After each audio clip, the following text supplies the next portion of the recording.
Halo teman-teman, perkenalkan nama saya Alkin Joko Stentaulin dari kelas 11E. Oke, jadi pada kesempatan kali ini saya akan membahas mengenai tugas proyek bahasa Indonesia, di mana kami membahas tentang karya sastra. Oke, tanpa lama-lama lagi, mari kita sama-sama masuk ke videonya. Oke teman-teman, sebelum kita masuk ke inti videonya, pertama-tama kita harus mengetahui apa itu karya sastra. Jadi karya sastra merupakan bentuk ekspresi seni yang melibatkan penggunaan kata-kata tertulis untuk menyampaikan ide, perasaan, pengalaman, atau konsep-konsep yang kompleks. Dalam karya sastra, penulis menggunakan bahasa dan struktur naratif yang menciptakan karya yang memiliki nilai estetika dan mendalam, yang seringkali menginspirasi, menghibur, atau mengajak pembaca untuk merenungkan makna kehidupan dan manusia. Karya sastra dapat berupa berbagai bentuk seperti novel, cerita pendek, puisi, drama, esai, dan sebagainya, dan seringkali mencerminkan budaya, nilai-nilai, dan peristiwa sosial dari waktu dan tempat di mana karya tersebut diciptakan. Jenis-jenis karya sastra dibagi menjadi 3 bagian, yakni puisi, prosa, dan juga drama. Oke, yang pertama adalah puisi. Jadi pengertian puisi adalah bentuk karya sastra yang menggunakan bahasa yang kaya dan imajinatif untuk mengungkapkan ide, perasaan, atau pengalaman secara artistik. Biasanya, puisi memiliki struktur yang berirama, ritmis, dan seringkali menggunakan penggunaan yang kreatif dari gaya bahasa.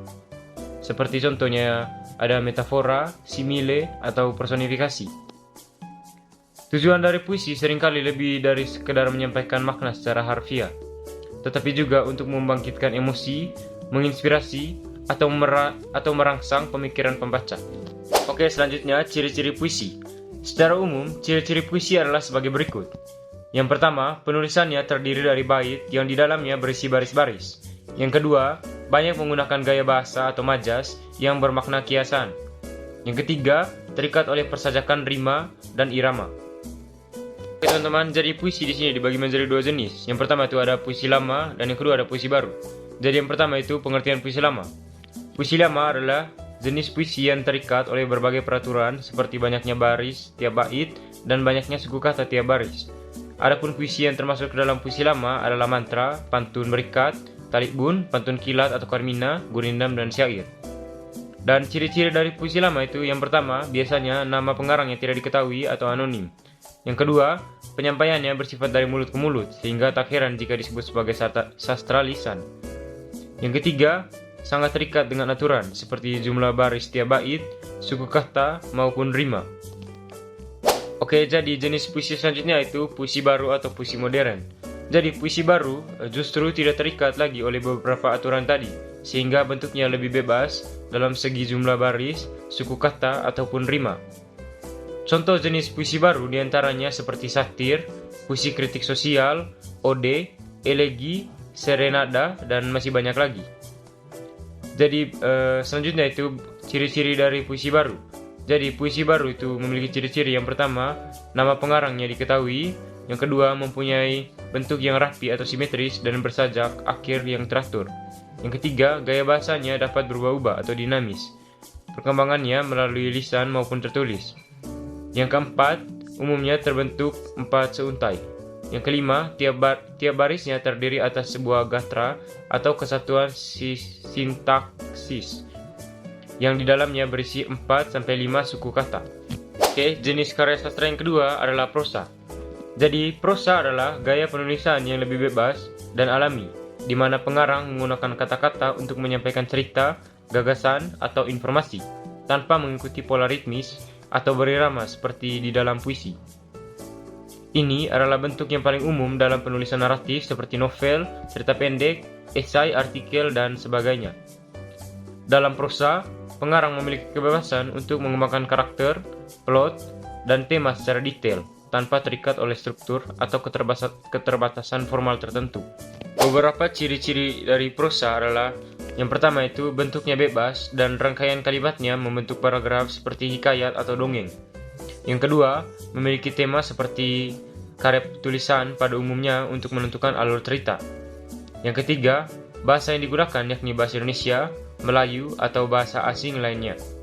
Yang keempat, di dalam prosa terdapat tokoh, latar tempat, urutan peristiwa, dan amanat yang disampaikan ke pembaca. Yang kelima, prosa selalu mengikuti perkembangan zaman. Yang keenam, setiap kali karya prosa biasanya menampilkan nama pengarang atau ada juga yang tidak dipublikasikan. Oke, jadi prosa dibagi menjadi dua bagian pula, yakni prosa lama dan prosa baru. Jadi, prosa lama adalah karya sastra yang tidak terpengaruh oleh sastra budaya barat. Isi dari prosa lama biasanya ada isi tentang petua atau kisah-kisah zaman dahulu. Dan berikut macam-macam prosa lama.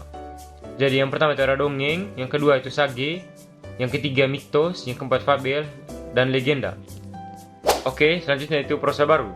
Jadi prosa baru adalah karangan yang sudah mendapat pengaruh sastra dari budaya luar. Jadi berikut macam-macam contoh prosa baru. Cerpen atau cerita pendek berupa karangan singkat berbentuk naratif. Roman yaitu cerita tentang kehidupan manusia yang ditulis mendetail. Novel atau karya imajinatif tentang problematika kehidupan manusia. Novelet yaitu cerita yang ditulis lebih panjang dari cerpen tapi lebih pendek dari novel. Autobiografi yakni karya tulisan tentang pribadi pengarang itu yang ditulis oleh pengarang itu sendiri. Selanjutnya itu ada biografi, yaitu kisah atau cerita pengalaman hidup seseorang dari sejak lahir sampai meninggal, dan masih banyak lagi. Oke teman-teman, setelah kita mempelajari tentang puisi dan prosa, selanjutnya kita akan membahas tentang drama. Jadi drama adalah sebuah karya sastra yang menggambarkan kehidupan dan konflik manusia melalui dialog antara karakter-karakternya. Biasanya, drama dipentaskan di atas panggung untuk disaksikan oleh penonton. Drama dapat membentuk cerita singkat atau one act play atau cerita yang lebih panjang dan kompleks, yakni full act play. Melalui karakter, alur cerita, dialog, dan konflik, drama menyajikan pengalaman emosional dan intelektual kepada penonton-penontonnya. Selanjutnya kita masuk ke bagian ciri-ciri dari drama. Jadi yang pertama itu, seluruh kisah dalam cerita drama disampaikan dalam bentuk dialog, baik dialog antar tokoh maupun dialog tokoh dengan dirinya sendiri, atau yang biasa disebut monolog. Yang kedua, drama harus memiliki tokoh atau karakter yang diperankan oleh manusia, wayang atau boneka. Yang ketiga, dalam drama harus terdapat konflik atau ketegangan yang menjadi inti dari cerita drama. Yang keempat, durasi waktu pementasan drama dapat berlangsung selama sekitar 3 jam.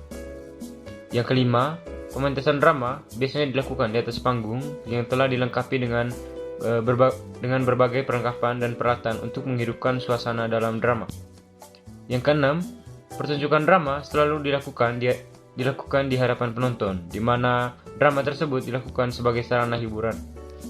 Oke, selanjutnya adalah pembagian jenis-jenis drama berdasarkan genrenya. Genre yang pertama itu ada tragedi, di mana menggambarkan konflik serius yang berujung pada akhir yang menyedihkan. Lalu yang kedua, genre komedi, bertujuan membuat penonton tertawa dengan situasi atau konflik yang lucu. Yang ketiga, drama realis, menggambarkan kehidupan sehari-hari dengan detail tinggi dan menyoroti hubungan antar karakter. Yang keempat, ada drama romantis, yang dimana ini fokusnya pada hubungan asrama antara karakter.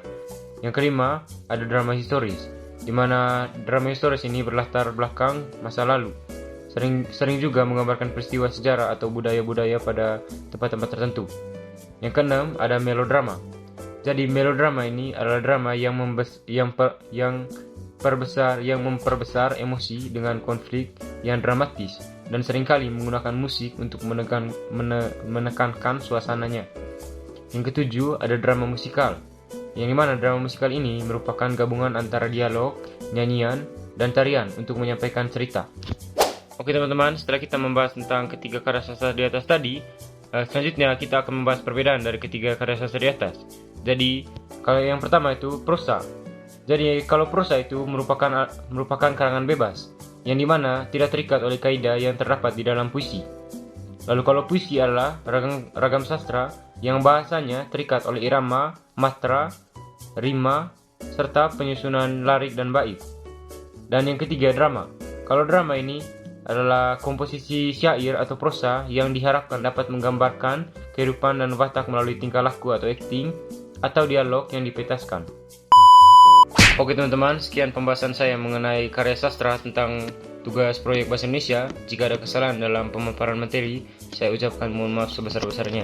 Sekian dan terima kasih.